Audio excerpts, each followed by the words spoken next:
Fala galera, ligado aqui no canal do SR, chegando para mais um vídeo. O tema do vídeo agora, United 2, Barcelona 1. Quero falar do papel dos jogadores brasileiros na classificação do United na Europa League. Vamos falar sobre isso. Antes eu peço aquela ajuda de deixar o like e se inscrever no canal. Aqui embaixo você faz isso e compartilhar o conteúdo copiando o link do vídeo, espalhando nos seus grupos de WhatsApp e Telegram. Tivemos nesta quinta-feira um jogo de Europa League com cara de jogo de mata-mata de Champions, né? Um United e Barcelona, um jogo que já decidiu a Champions League duas vezes e que valia apenas a classificação para as oitavas de final da Europa League. Curiosamente, né, os dois times fazem uma temporada boa de recuperação, mas não conseguiram, né? O United não conseguiu nem ir para a Champions e o Barcelona não conseguiu avançar na Champions. E aí caíram nesse pré-mata-mata da Europa League e o United acabou passando. O jogo de ida tinha sido um jogaço no Camp Nou, 2-2, um jogo com muitas alternativas. O Barcelona saiu na frente, o United no segundo tempo fantástico. O United virou. Depois o Barcelona empatou, os dois times tinham motivos para reclamar da arbitragem, ficou no 2-2 e aí fomos para o jogo do Old Trafford. E no jogo do Old Trafford tinha uma característica que era o Barcelona muito desfalcado, sem três peças importantes. O Dembélé, que está fora já há um tempinho, e Gavi e Pedri. O Gavi suspenso, o Pedri machucado, se machucou nesse jogo de ida, e aí era um desafio muito grande para o Barcelona. O United veio de novo com aquela escalação, com uma escalação com o Weghorst jogando, né? O jogador holandês que chegou agora, mas que ainda não agradou. Dessa vez ele jogando como centroavante. E o United não conseguiu produzir praticamente nada no primeiro tempo. Foi um primeiro tempo bem abaixo do que a gente tinha como expectativa, né?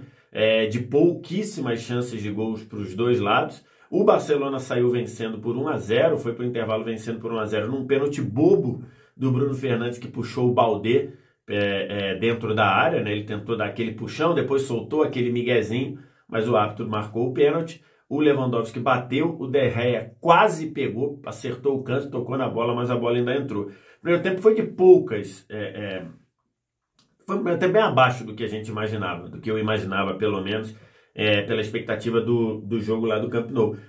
E o Barcelona foi melhor, especialmente com muito volume de jogo pelo lado esquerdo. Foi o lado do apoio do Kessié. O Kessié jogou bem no primeiro tempo, né? Formou o meio-campo junto com o Busquets, que estava voltando, e com o Frank de Jong. Esse jogou muito bem no controle do jogo.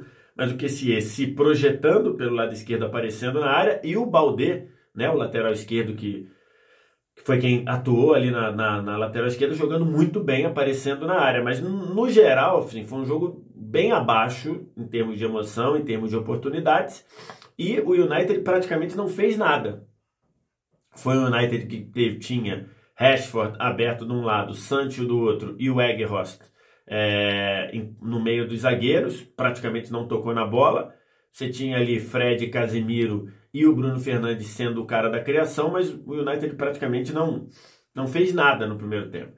Na volta para o segundo tempo, com a torcida do United nas mídias sociais reclamando muito do Weghorst, o Ten Hag ele fez o simples, tirou o Weghorst, botou o Rashford para centroavante e empurrou e trouxe do banco o Antony, aberto pelo lado direito. E aí o jogo mudou. E aí que entra o título do vídeo: os brasileiros mandaram no segundo tempo. E aí, quando eu digo brasileiro, digo Casemiro e Fred dominando completamente o meio-campo.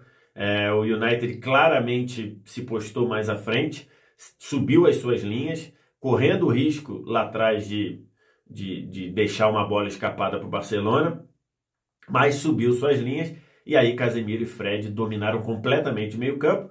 E do meio para frente, a gente viu um United crescendo, em especial com a entrada do Antony. O Antony entrou com muito gás, com muito volume de jogo, até às vezes errando algumas bolas que normalmente ele não erra. Ele e o Rashford estavam muito ansiosos enquanto o jogo estava 1-0 para o Barcelona, mas o jogo tinha mudado, né? O jogo estava completamente diferente, porque as ações passaram a ser dominadas totalmente pelo United. E aí Fred e Casemiro muito importante na recuperação de bola, mas muito importante também no apoio ao ataque. Tanto é que o Fred empata o jogo numa jogada que começa pelo lado esquerdo e sobra para ele bater da entrada da área, numa metida do Bruno Fernandes. E ele bate de primeira para acertar o canto, e ele aparecendo como um meia, aparecendo na meia-lua. E depois, logo um pouco tempo depois, numa jogada que também começa na esquerda, num bate-rebate, você tem ali a bola sobrando para o Antony, e o Antony pega essa bola com muita força e com muita qualidade, tirando completamente do goleiro Ter Stegen, que tinha feito já pelo menos uma grande defesa, e aí vira o jogo para 2-1. A gente sabe do que é o Casemiro, não adianta a gente ficar falando muito do Casemiro, o Casemiro é top da posição. Acho que passa pelo Casemiro o renascimento do United na temporada. A gente lembra o que foi o começo de temporada do United, passa sim pelo Casemiro. Já até fiz vídeo aqui no canal da Inglaterra descobrindo, entre aspas, o Casemiro. Então não adianta a gente falar da qualidade do Casemiro aqui, mas falar do Fred, né? E o Fred é um jogador muito contestado no Brasil, é um jogador que ficou muito marcado pelas duas convocações dele para a Copa de 18 e para a Copa de 22. Muita gente que acompanha futebol no Brasil questiona o Fred estar convocado. Eu nunca questionei, acho que ele é bom jogador, acho que é um jogador que mereceu estar com certeza em 2022. 2018 talvez pode até ter questionar, ele estava machucado, poderia ter sido cortado, ok, mas 2022 a convocação dele foi justíssima. E o Fred tem jogado muito desde que o Eriksen se machucou. O meio-campo ali era Casemiro, Eriksen e Bruno Fernandes. O Eriksen se machucou e vai ficar um tempinho fora ainda. E o Casemiro tem feito esse papel, o Fred, perdão, tem feito esse papel muito bem. Seja no momento defensivo, ajudando a equilibrar o time, roubando bola, fazendo pressão, seja no momento ofensivo, participando de construções de gol, inclusive, dando assistência, fazendo gol como foi o gol de empate. E o Antony, que estava ali, tinha se machucado, estava demorando a voltar para o time, viu o time encaixar com o Rashford espetacular, mas a gente sabe que a qualidade do Antony é para ser titular do United. Seja no ponto de vista da capacidade de ganhar o duelo 1 contra 1 em velocidade, seja na capacidade de afunilar e finalizar, cortando para dentro e finalizando. E ontem foi um jogo que a entrada do Antony, não especificamente pelo Antony, mas especialmente